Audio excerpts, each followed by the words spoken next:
Hello, Sifu Sergio. Thank you for accepting to answer some of my questions. You're welcome.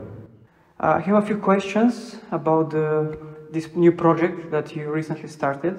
Yes. The Eternal Spring Institute. Yes. I want to ask how this idea came up.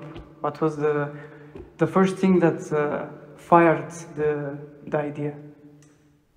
Not an easy question to answer, because a lot of things have to do with that. But basically, I lived in Asia for over 16 years, in Hong Kong mainly, but also in Shenzhen, mainland China. And I was also traveling to Taiwan a few times a year to study with different masters. And over the years, you know, it was not easy for my European student base to always come to Asia. It was quite far away. Of course, a lot of cost is involved. So I was already slowly thinking of setting something up in Europe, and to bring all the knowledge that I acquired, that I learned, to Europe, open some kind of center and make it very accessible, more accessible for my European student base or whoever would be interested. Of course, not easy, because it was not easy to leave Asia behind. I built a life there. I like Asia a lot. But in the end, I decided to make the jump. You know, I was on a trip with Sifu Clever Battalion, my friend. We were in Taiwan, and we discussed about this, and said, okay, you stay behind in Shanghai, because he came a little bit later than me in Asia, so he still has some years to go till he reaches the 16 years that I was there. So we said, okay, you stay a few more years, and then you also come to Europe. And we built something, but for now it's like a bridge. He's still there, I'm here, and it's like a bridge, right? And then we started to talk, and we started to involve other people, like Sifu Saniso from Wing Chun, Sifu Yuri Morelli in Italy, also helping with the Wing Chun, and helping me with the 1700s Wing Chun, things like that. So that's basically the idea. So we decided there and then in Taiwan to do it. And then, of course, the search for locations is not easy. So we came up with Madeira. Okay, but how did you choose Madeira? Of all the options in the world, how did you choose? Why Madeira? Yeah. First of all, you know, I'm used to the tropical climate, right, of Southeast Asia. Is where I lived so long. So I wanted to find a similar climate to live in. So that was my first thing. So where in Europe you have that subtropical climate that comes close to a tropical climate? The answer is only Madeira. Yeah? Not even Canary Islands, which are a little bit more south. They don't have it because it's more arid, more dry. Yeah? Here you have a little bit of the humidity, you know. Like. It's very interesting. I've been here only for 3 days, 4 days, and it's October or almost November, and outside is 23, 24. It's very hot here. Yes, but it's will be that in November. It will be like that in December.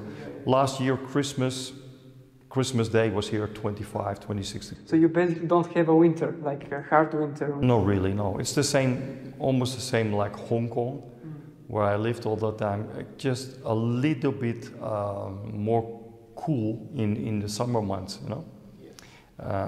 But the winter is very similar to Hong Kong winter. So that was the main reason, yeah. But of course,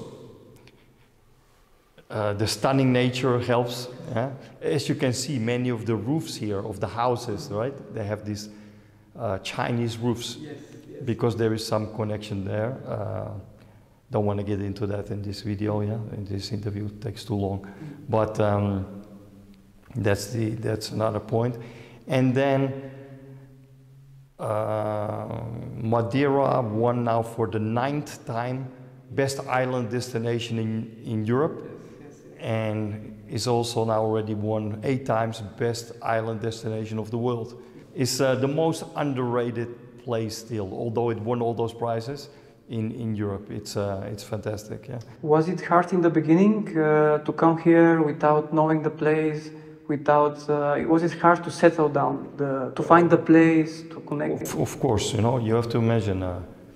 We have the institute here. It has training area inside, almost 250 square meter. Yeah, then we have the changing rooms, right? We have the reception. Yes. Yeah, we have the office back. And then we have the outside training areas, and we have a whole piece of land behind that we didn't start yet. That is phase 2. That is another 500 square meters. It's quite a big project. Yes, so all in all, the whole institute has 500 square meters inside and around 1,500 square meters outside. So yeah, it's quite a big project, and that's of course not easy to find. Also not in Madeira, right?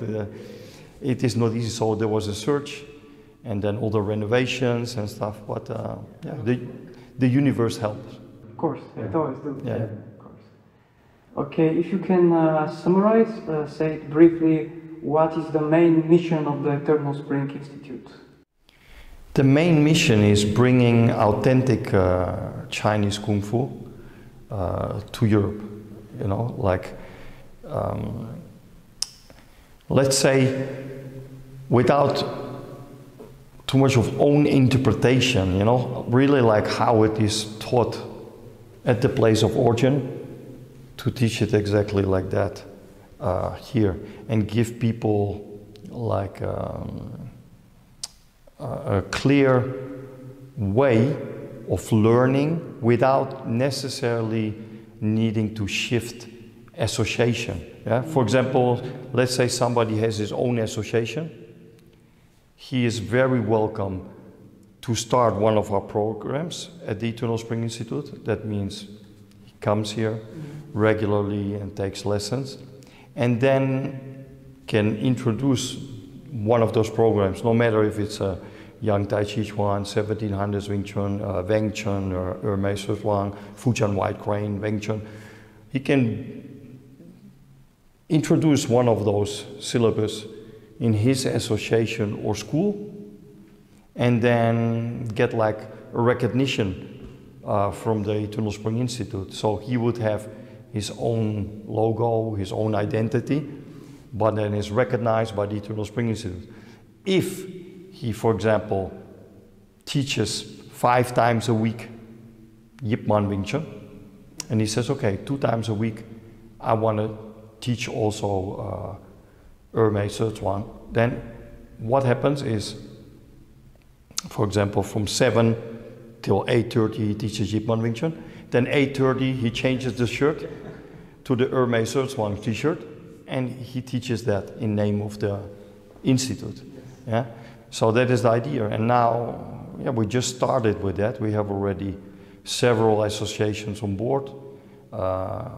In the 1.5 years that I've been here now, I had countless Sifus over from different associations taking lessons, and who really were very surprised by the depth and by the level of skill that also they themselves could acquire in such a short period of time. And they want to work with us and represent the Eternal Spring Institute in their countries. Yeah? So, yeah, that is about it. Yeah.